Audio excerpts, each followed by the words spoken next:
রাশিয়ার সঙ্গে আমি রাষ্ট্রদূতকে বলেছি যে আমরা যেহেতু রাশিয়ার বিরুদ্ধে স্যাংশন আছে আমাদেরকে, এবং আমাদের যা পজিশন, আমরা তো যুদ্ধ করতে যাব না কারোর সাথে, পারবো না।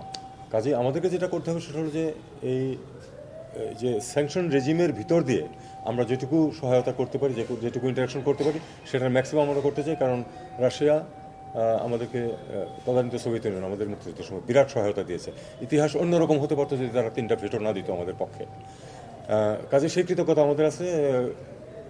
তাদের একজন নাবিকের কিন্তু আমাদের এখানে কবর আছে, সেটাও আমি বলেছি যে আমরা তোমাদের কন্ট্রিবিউশন নিয়ে কোনো সন্দেহ নেই, আমরা সবসময় সেটা শ্রদ্ধা করি। রাশিয়ান মানুষদেরকে আমরা আমাদের বন্ধু মনে করি, তবে আমাদেরকে সেফ পথে চলতে হবে, এ ব্যাপারে এটা বক্তব্য।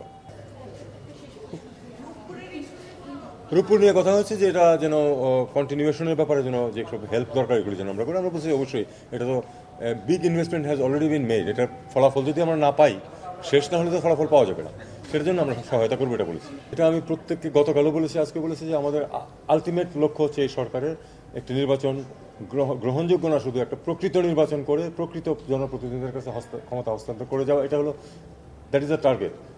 পথে যেসব বাধা আছে, যেসব রিফর্ম দরকার, সেগুলি এই সরকার ইনিশিয়েট করবে এবং ইরিভার্সিবল একটা পজিশন সৃষ্টি করে তারা সরে যাবে।